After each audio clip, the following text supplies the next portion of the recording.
One of my favorite parts of this is actually in the little extra at the very end where we get to see Kyoru's nesting behavior. I am here to make you mine.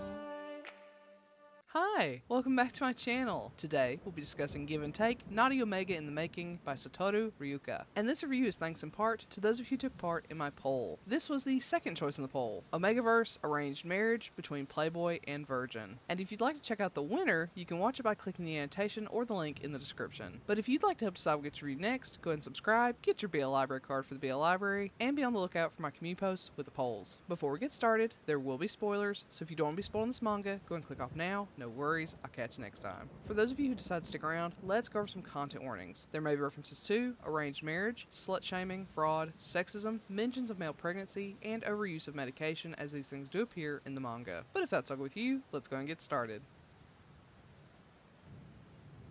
Kazuki is one of the top alphas in college. As a playboy, he has omegas hanging off of him everywhere he goes and at any time. But he's only one of the top alphas. His rival for all the omegas on campus is the aloof gentleman Kyoru. Kyoru isn't as cool or hot as Kazuki, yet he draws just as many omegas as he does. Whether Kyoru realizes or not, Kazuki sees him as a rival. The two are civil, but that's as far as their paths cross. Unfortunately, Kazuki's bachelor lifestyle is threatened by his brother, who forces him into an arranged marriage. As Kazuki protests his forced engagement, he meets the omega he's engaged to. It's none other than Kyoru. Shocked and stunned, Kazuki is at a loss for words, not to mention disgusted. As it turns out, Kyoru is in fact an omega, but a broken one. He's never gone into heat, doesn't emit pheromones, and is so different from any other omega that most people assume he's an alpha. While he also has no intention of actually marrying Kazuki, he does want to be engaged to him. He hopes that by being with a superior alpha like Kazuki, he will finally become the ideal omega for his future marriage partner. Kazuki is relieved he doesn't have to give up his playboy ways, but as time passes he finds himself seeking out other omegas less and less.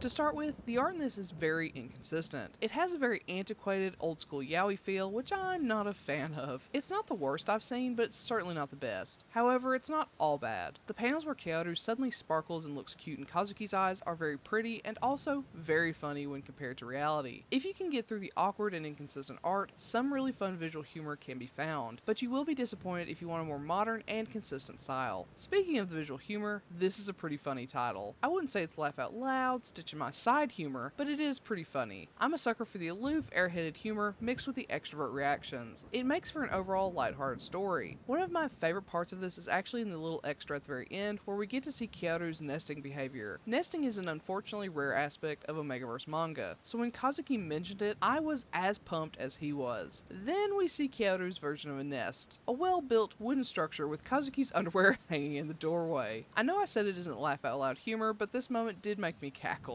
It's perfect for Kyoru's straightforward and practical personality. On that same humor train, I like that Kyoru, though he finally manifests the key parts of being an omega, doesn't suddenly become an ideal omega. His food still looks like garbage, and people still presume that he is an alpha, a misconception they never correct. It's so funny seeing how everyone reacts to Kazuki and Kyoru, the two top alphas in college, announcing their marriage. It's super realistic, as I can totally see Kyoru never feeling that he needs to correct people, and Kazuki is too happy to care. This emphasizes the humor and plays into both their personalities, which I love. Now, this does mention male pregnancy, and we get a glimpse at their future with a baby, but that's all. Mentioned and implied pregnancy, and then a glimpse of their baby. As someone obsessed with male pregnancy, I couldn't have been more disappointed. I loved the nesting scene, and with them mentioning pregnancy, I was so looking forward to seeing their pregnancy and baby, but all we get is a social media post with the back of the baby visible. I have to admit, just like their marriage announcement, I love the massive comments from people being confused about how two perceived alphas could have a child, but the disappointment was overpowering. I need more Omegaverse to have visible pregnancy in children. With all that being said, this was fun. I have to admit, as usual, Omegaverse titles always have a leg up over other subgenres of BL because I love it so much. The humor is fun, and though they are complete opposites, Kyoru and Kazuki make a sweet couple. I hate being teased on impreg and child rearing, but I'll take what I can get. Is it a favorite? Not even close. But it's a nice morsel of Omegaverse BL, I'd recommend it. So, have you read Give and Take, Naughty Omega in the Making? If so, what do you think? Do you agree with my assessment? Do you not? Let me know in comment below. Otherwise, I'll catch you next time. Bye!